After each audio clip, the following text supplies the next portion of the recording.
Welcome to this episode of Mainline Connects. I'm Jennifer Lynn Robinson, and my guest today is Tara Behan, the contributing editor of Mainline Today magazine. Welcome, Tara. Thank you so much for having me on. Thanks for coming. So we like to start the show talking about networking, and Okay. I know you've been with the magazine a long time. So I'm curious, at this point, in your career and with the magazine, Right. do you find that it's important still for you to get out to events and kind of find the interesting stories? Did you find they come to you more, or both? Right. I think it's definitely both. So when we started out the magazine's 20 years old this year. Yes. And I started 18 years ago. Wow. So I was there right at the beginning. And I was an intern a year before that, so I've really been there for 19 years. Wow. But so when I used to make calls, I'd be like, hi, this is Tara from Mainline Today. And they'd be like, Mainline Life, Mainline Media News. Like, they would ask like all these different questions because they were confused. They didn't know about Mainline Today. Right. So we were constantly out and about, every Chamber of Commerce event, every networking event. And back then, 18 years ago, there was not the amount of events and networking events that we have now. So we would go to everything. We started sponsoring everything, like the Radnor Hunt. There used to be something called the Vassar Show House back in the day, and we were a big sponsor of that.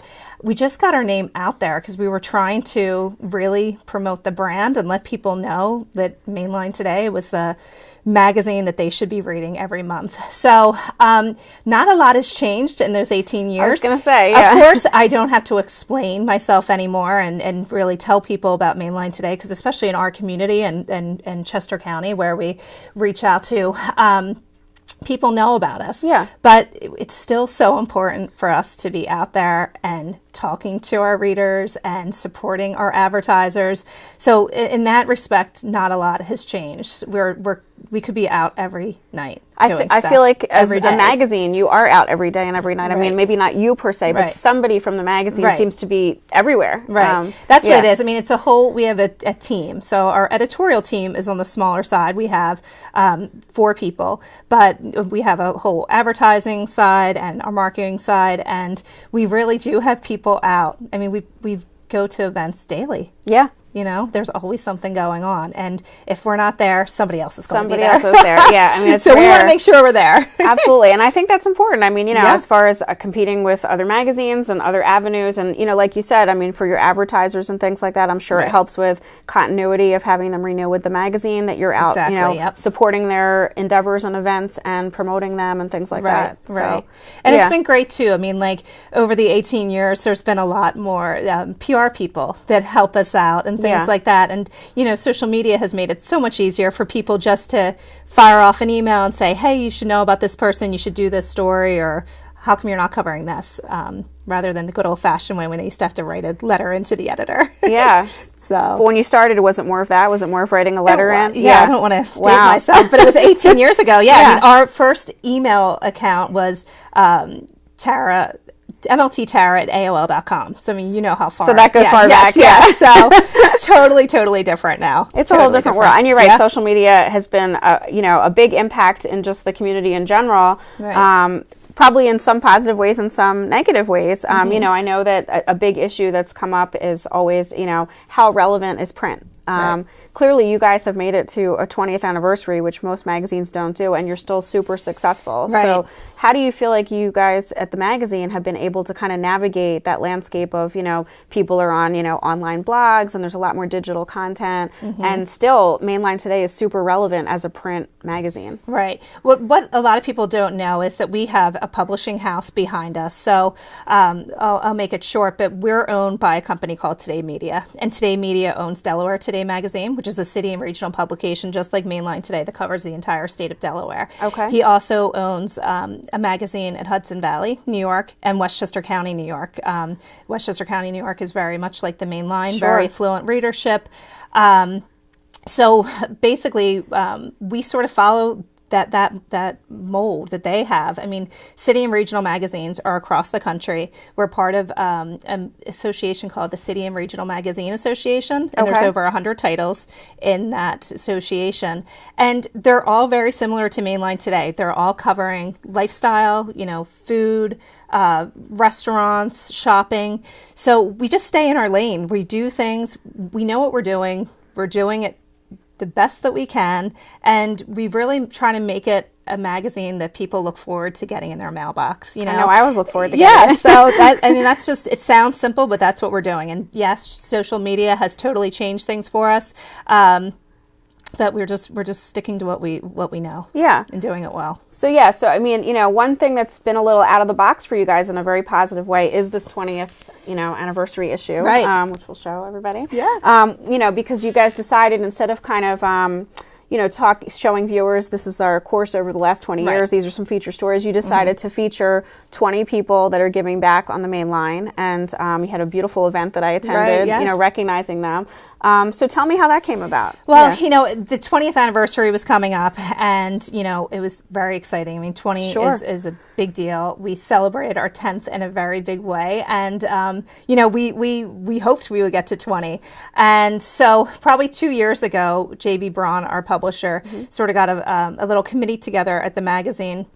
And they basically discussed, how are we going to celebrate our 20th? And the easiest thing to do, like you just said, was to put up a lot of flashbacks. This is what we did. Look who the celebrities we had on our covers over the years. And that would have been all about us, promoting us. And we really wanted to thank the people that have helped us get to 20 years and people that are doing amazing things in our community. And that's how we came up with MLT Cares and showcasing 20 people who are doing great works in our community. And it was funny because a lot of times we'll say, oh, we already wrote about Jen Robinson, we're not going to write about her again. But there were so many people of those 20 people that we really wanted to highlight them again. I mean, we wanted to remind people, oh my gosh, these people are doing amazing, amazing things. I mean, a couple that I'm thinking of is Liz and Jay Scott. Of course. You know, I mean, they're continuing what Alex, their little girl, started. And now it's a national organization that's raising millions for pediatric cancer. And they're just such a great representation of the main line and the mainline spirit and giving back. And we're thrilled. I mean, we'll write about them all the time. I mean, and they're so unassuming for the level of success that they've had. I'm actually going to an event of theirs tonight in the city. Nice. Called the Alex's Lemon Bash, which I'm excited about. But I was actually at the Lemon Ball where they made an announcement that they had reached the $100 million mark of fundraising, which was super exciting. Right. But their cause is wonderful. They're wonderful. But there's a lot of wonderful people in the community that are doing all kinds of things that most people don't even know about. How did you guys narrow, what was the process to narrow in on these 20 people? Well, bringing in social media and helping and having social media help us. We put a thing up on Facebook, and we'll do that sometimes for different stories, and we'll give a tease, and we'll say, hey, we're working on an MLT Cares where we're going to highlight 20 people in the community. Who should we know about? I mean, we know a lot, but we do not know everything. So we really rely on our readers to tell us, give us some ideas. So we had a nomination form, and a lot of people voted through that. So we did take a lot of names from those nominations. And that was just, again, like I said, it was people that we knew and people that for the first year we felt like we can't not include them. Dodo Hamilton, I mean, 86 years old. She's been, a part of the main line, forever. Yes. So, and she has done such great work in the healthcare community. I mean, she's donated so much. So it was people like that. But then there was other people that were sort of new to the scene, and, they were rising, philanthropists, people that are going to be taking it into the next generation. So we had fun with it, and we're going to do it. I think it's going to be an annual issue. And I love that. I was going to ask. And I really don't think that we're ever going to be at a point where we ran out of people.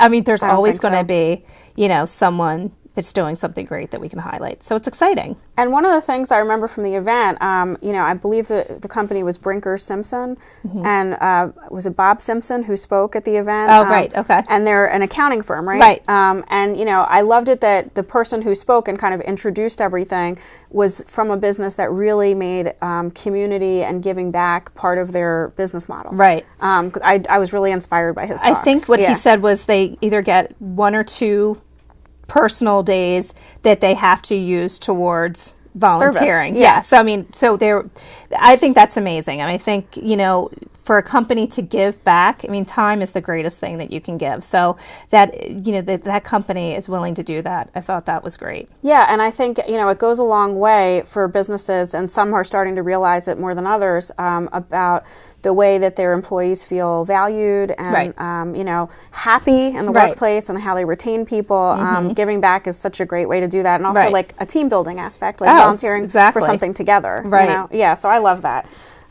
So tell me about, you know, you probably get pitched a ton of, you know, you should write about this, and my son does this. So how do you kind of navigate that? How do you decide what to write about?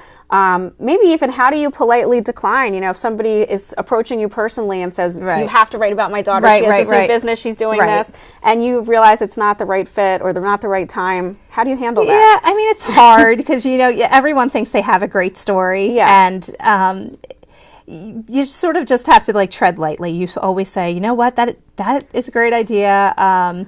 Let me think about it. Let me see where we can fit it into, you know, the next few issues, if it's possible. And sometimes you just have to be like, you know, no, because it can't be a blatant advertisement. You know what I mean? That's what advertising's for. So if you want to tell a story about your insurance company, well, tell me what's different about your insurance company. Tell me what you're doing that's unlike any other insurance company out there. You know, is it a, you know, multi-generational business? Are you using new technology? Whatever it may be. But we just can't write a story about a business. I mean, so, and the same thing, it's like everyone thinks their son or daughter or whoever is so special, and they are, but it doesn't mean that we can fit it into every issue. Of course. So, that can be difficult. But what's great is when someone comes with an idea and you're like, oh my God, that is an awesome idea. Thank you so much. So you always have to keep the door open to hear the ideas. You know, you don't want to be that person that, oh my God, she's so negative. She says no to everything. So you have to, you know, take the good with the bad. There's a balance. Yes. So, you know, we talked about the 20th anniversary issue, and, you know, Mainline Today has a couple other great signature events. One of which is coming up in July, Best of Mainline, which is my personal favorite. So, you know, and I know that that's not only an event that's gotten bigger and better every year, but there's a big charity component for that too. So tell us more about that. Well, when we started that event, we probably started it, we started doing Best of with our first issue, that first year that we were in publication, but we didn't start the party until 2 years later. So when we started the party, yes, we wanted to really like champion all the businesses that won Best of, but then we also knew that we wanted to give back in a way. So a portion of our sponsorships, a portion of our tickets, they went back to a variety of charities. So it's been all different charities throughout the years. We've done March of Dimes, Cystic Fibrosis, Women's Resource Center. So for the past 4 years, our beneficiary has been the Devereaux Foundation right in Villanova. So it's an amazing organization, and we're thrilled to be able to give back. Yeah, and it seems like I said, it's gotten bigger and better every year. I don't know how many years now you've been doing the VIP section, which I love.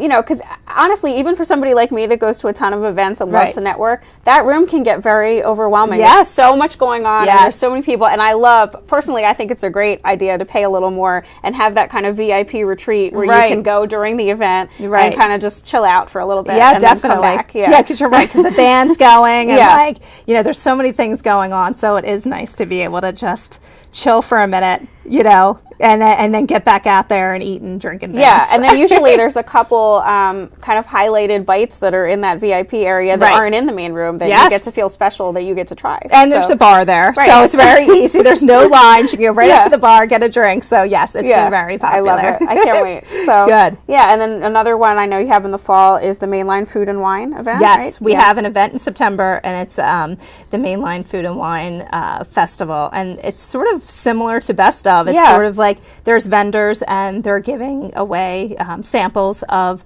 wine, and then we have it at the Desmond, and then the Desmond puts out a full spread, so bites that you can, you know, eat while you're sampling the wine. So it's been really, really fun. I mean, people in this area, they love their wine. Of course. So it's really been a great event. And what I've noticed, I think, in the last couple of years is it hasn't even just been the one-day event. Like, there's been a couple dinners and events leading up to it, right? Well, the night before, we do an amazing, it's like a 7-course meal. Oh, wow. And it's a way for us to thank our sponsors, but then we also invite the public to come. And the chef at the Desmond is incredible. So it really is like a foodie event. So if you're into food and you're into great wine, you should definitely go to the dinner. It's usually the week before, the week prior. So it's usually a Friday before, and then the next week is, the Saturday day event. So yeah, and what I also like is that if you are into wine, there's kind of that pop-up wine store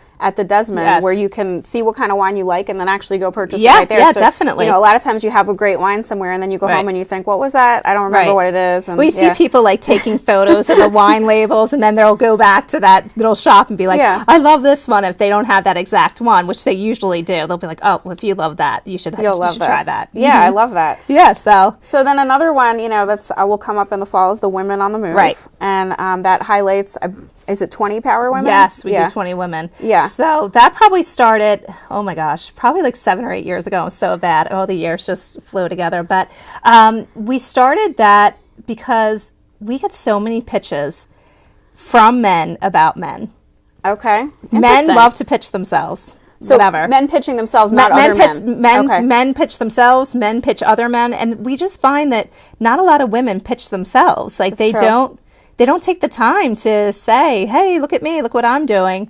And so we started that. That first year, we had so many great stories about women coming in. And we said, why not do a whole issue, a whole feature story all about these women? And so we started the first year, and it was like, people loved it. So we're like, well, there you go. We're just going to keep going with it. So like I said, it's been at least like 7 or 8 years, and the event has grown. I think we were at 500 women last year. Yeah. And we'll get it like a great keynote speaker. Any clues of who that'll be next year? Or that hasn't been, not this year, this fall? It hasn't been determined yet. Yes, but there's talks. So I think what's great with that event, I think probably what you'll agree with, is the first hour is networking. Yes. So we have everyone in a separate room, and everyone's networking. Everyone's able to talk to the sponsors.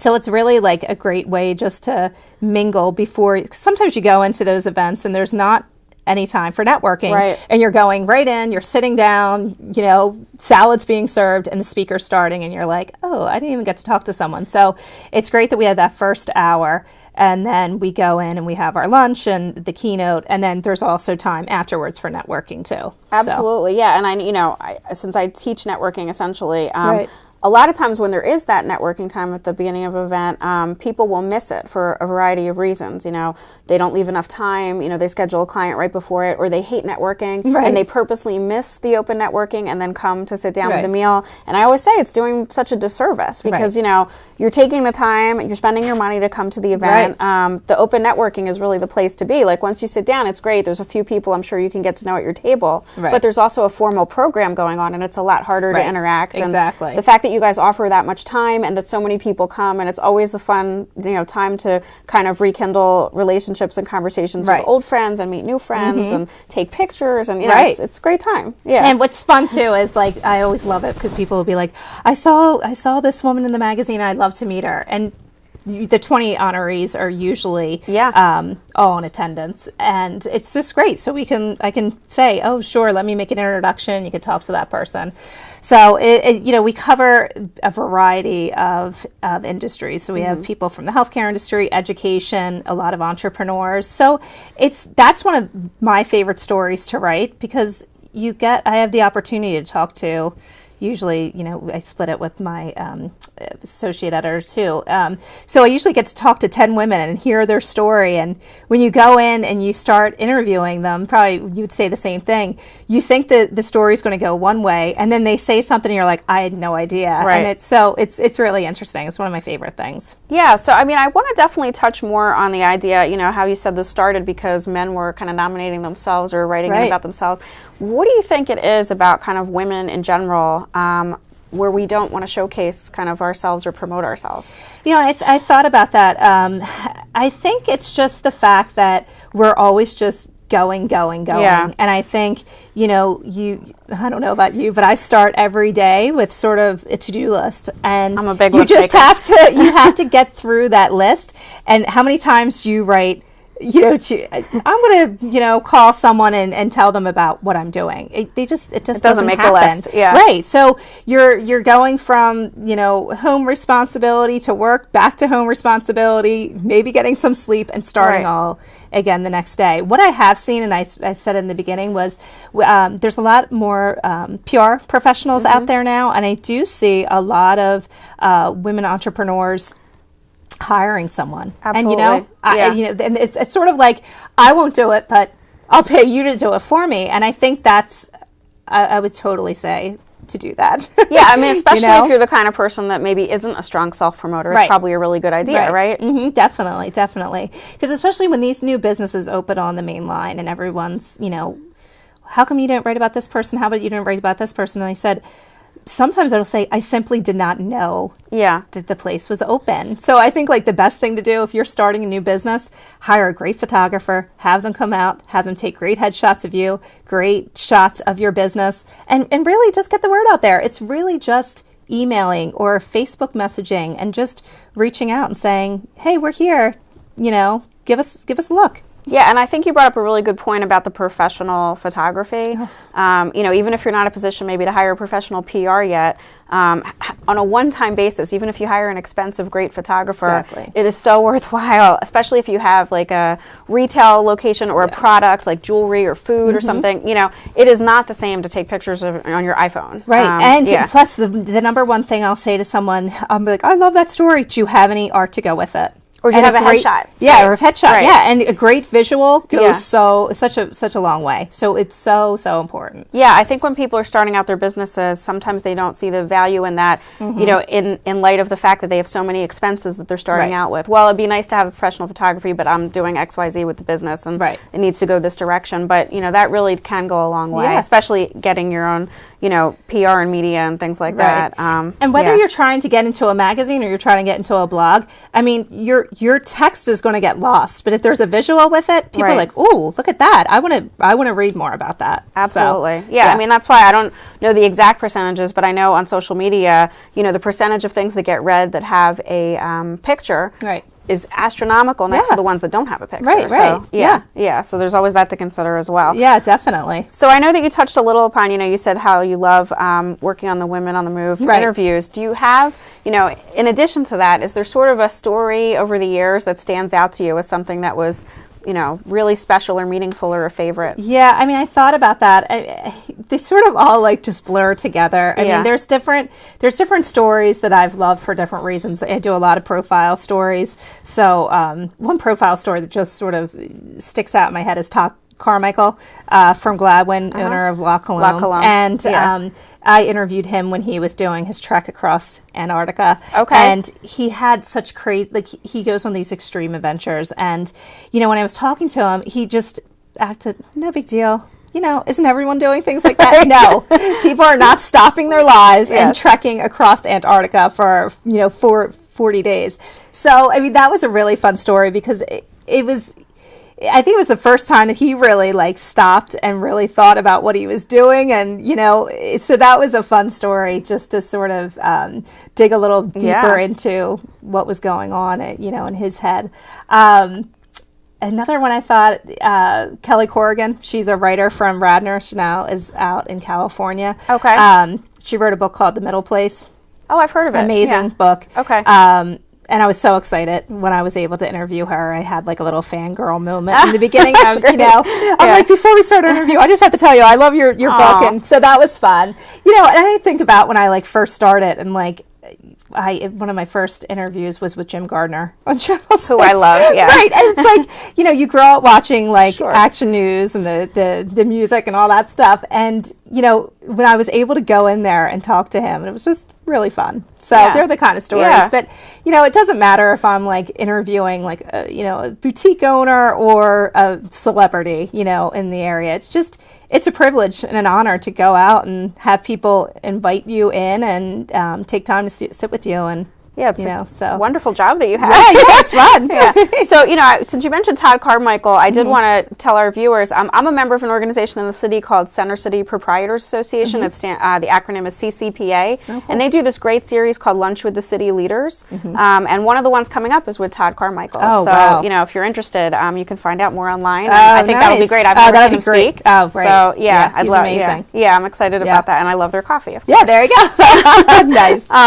So, we talked a bit about some of the charitable endeavors that the magazine's affiliated with. I know you personally are involved with a lot of causes that are close to your heart. Tell us about some of that. Well, I mean, I think through the years, I've been involved with different things related to the magazine. So when we did, when March of Dimes was one of our recipients of Best of the Main Line, we did a lot of volunteer work with them. And right now, I mean, I think it's important when you get involved with a cause that you don't spread yourself too thin and you know how much time you really have. So for the past few years, I've been working with LLS, the Leukemia and Lymphoma Society. My best friend passed away from leukemia in 2013. So it's just a way of trying to give back and trying to do something that keeps her memory alive for me, which, it's just a way that I just feel good about giving back. And, I think she went through so much, and I really don't want other, people to go through what she had to go through. So I'm hoping that we see, a cure. Someday it's today. Yes, it's the mission statement. Yes. So I just think it's so important to give back, and I'm a mother now, and I really have started getting an interest in women and children's charities, and I see myself doing more of that kind of charity work too. I mean, I'm pretty, fortunate that I can put food on the table for my son and, get him diapers. I mean, when you hear some of the stories about these little babies out there, and it's heartbreaking. Yes, exactly. Yeah. So. Yeah, I think it's great that you started talking about this by saying it's important not to spread yourself too thin. Because, there's so many good causes out there, and we all want to help everything. Right. I know I've been guilty of this myself, getting on too many boards or trying to do too many things. And, really, you have to have some balance in your life. So zeroing in on some things that are important to you, or maybe, something, maybe it's the kind of thing where you say, this year I'm going to focus on X, and then maybe next year I'll focus on Y. But you have to find some kind of methodology. You can't do it all. Yeah, exactly. Yeah. But I mean, it could be as simple as seeing something on Facebook and sharing it. Yeah. So that your network sees it. So, I mean, it doesn't have to be these big, grandiose gestures and spending a lot of time. I mean, you can do simple things. And if it's only writing a check, and help and supporting in that way, do that. Yeah. Or whatever you can do, but we all can do something, and I think it's really important that we all do something. Absolutely. It goes back to my Jesuit education. Service for others. No, I love it. I mean, I went to Haverford College, and it's a Quaker school. Yeah. And it's very much about kind of giving back and service. And, I was definitely into that before I went to college, but I think that's really stayed with me. One of the things I really took out of college is how important that is and how much I want to incorporate that in my own life as well. Right. So, yeah. So, tell us about maybe a personal goal that you have that's outside of what you do for Mainline today. I think it's just, I mentioned I'm a mother. I just had my son 2 years ago. And I think it changes you. I think, your priorities shift. I mean, they sort of have to. And, you live for yourself all those years. And now there's a little person. And, your time changes and what you have to do. So I think just to sort of keep getting myself acclimated to that role. And like I said, I'd love to get involved with more charitable organizations that have to do with women and children. And so I think that's enough to keep me busy. Yeah, that's enough to keep you busy, and hopefully have some time with your spouse as well. Right. Yeah, we'll fit him in. Fit him in sometime. So tell everybody who's watching how they can get involved as far as, if they want to find out more about the magazine, or maybe pitch a story to you or somebody else. What's the best way to do all that? Well, we're on all our social media channels. We have Facebook, Twitter, we're on Instagram.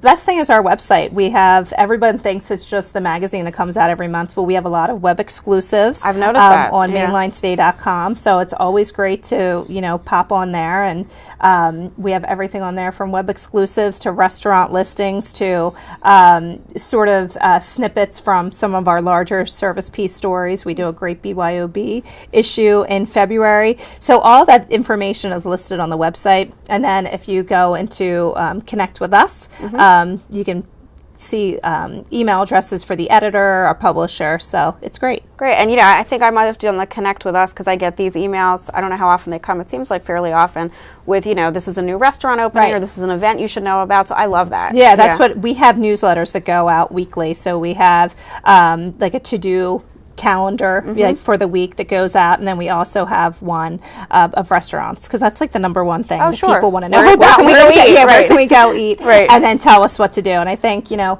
we do that every month in the magazine, and then, you know, we try to follow it up every week, so you have a taste of Mainline today.